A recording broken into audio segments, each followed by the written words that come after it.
Very good morning, class. We are in the Gupta period, Gupta era, and we have come to the last part of the video. It is all about why the Gupta era, or why the Gupta age is known as the golden age in the history of India. We have to figure out the reasons, the basic reasons why this period is known as the golden period in the history of India. There are many reasons for that, and there are many reasons for its failures even. Why is that?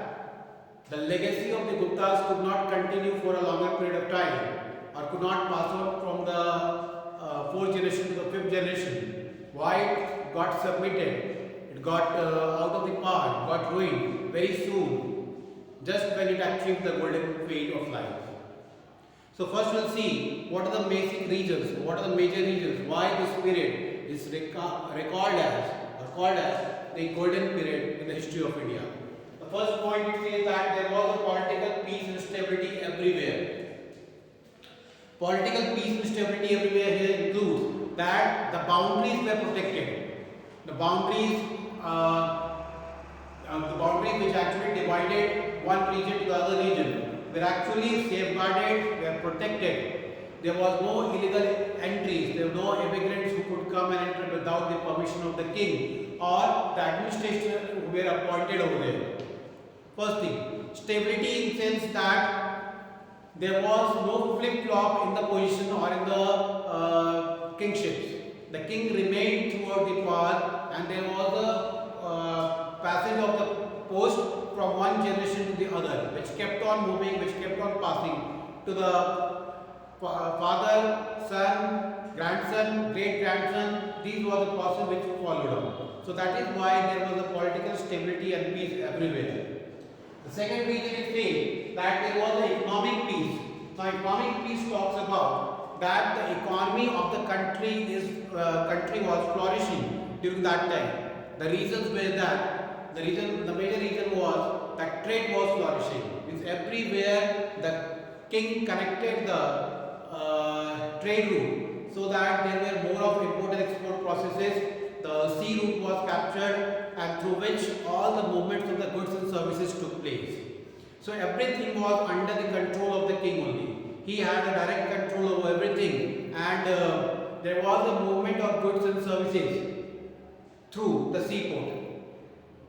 More of the employment opportunities were given to the people who belonged to the different groups, different criteria, who had a merit, who had a caliber, were given a responsible jobs, were given a responsible post so that they could perform well.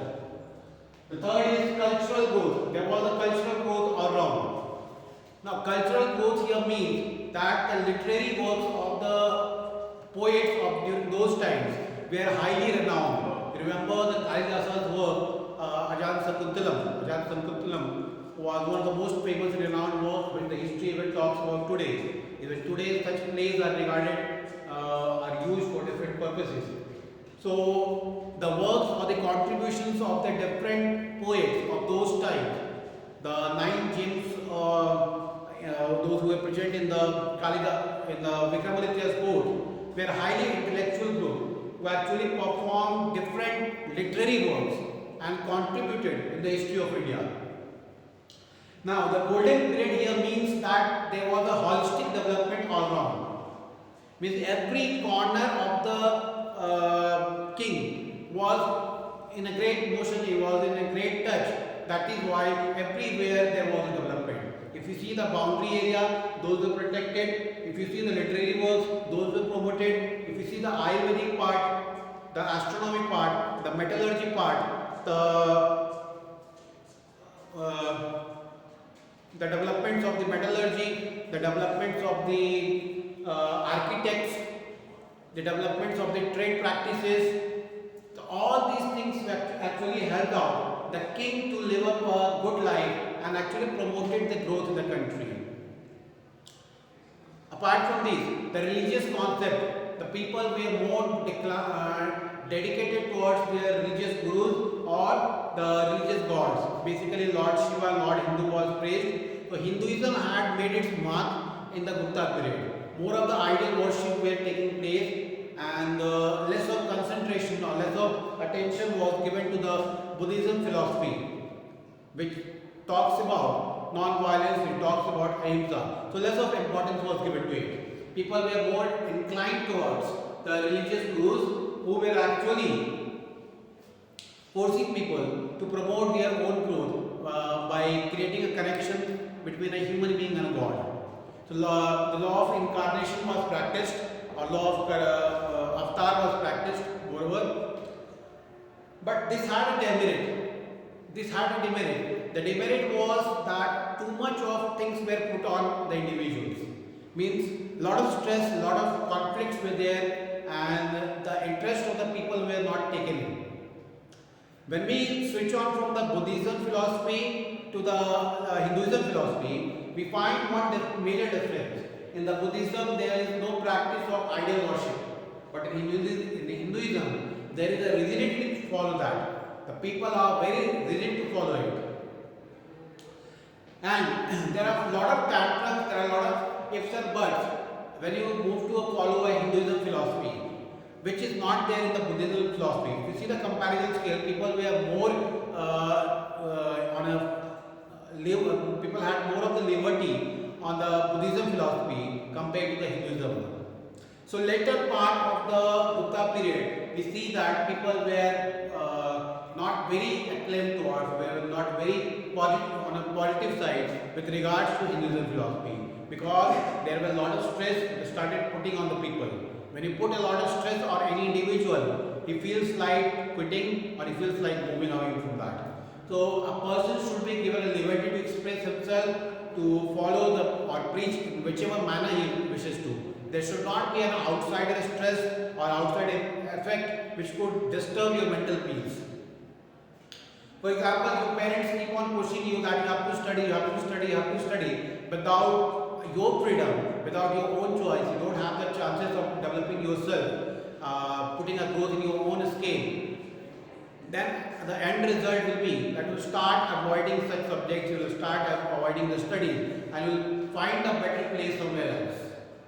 So that should not be there. Liberty should be there, freedom should be there for a person to express and to explore. Then only the best can be expected from a person.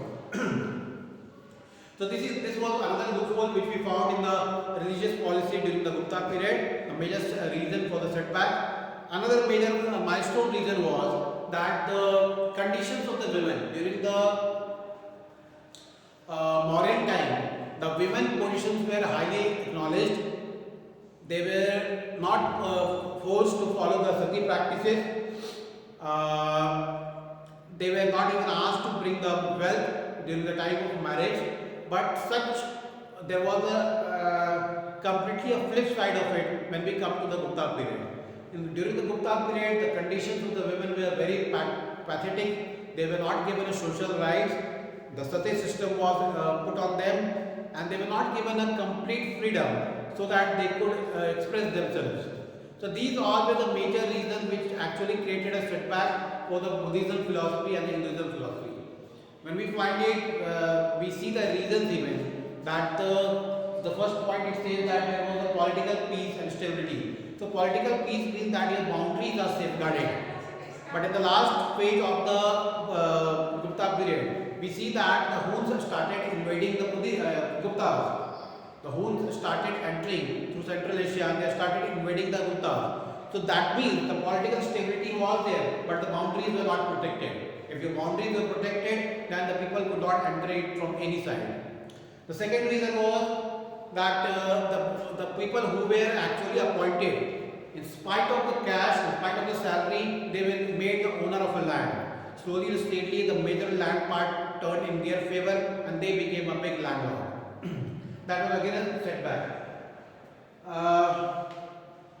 Apart from these, the rigidity of the caste again forced the king to look for some alternatives, and slowly and steadily people switched on to the other modes of the kingship. That is why the invaders who came to India, they started forming a small groups and started invading the Guptas. Such were the reasons which actually contributed or which actually made the Gupta period a renowned period in the history of India, but were asked to leave out or were asked to move out of the job or were asked to switch on from their throne. So with this we come to the end of the chapter. I request you all to learn the differences between the Mauryan Empire and the Gupta Empire. What are the major differences? And the second question is, why is that the history of India recalls the Gupta period as the golden period in the history of India? These two questions you must work out, class. Thank you.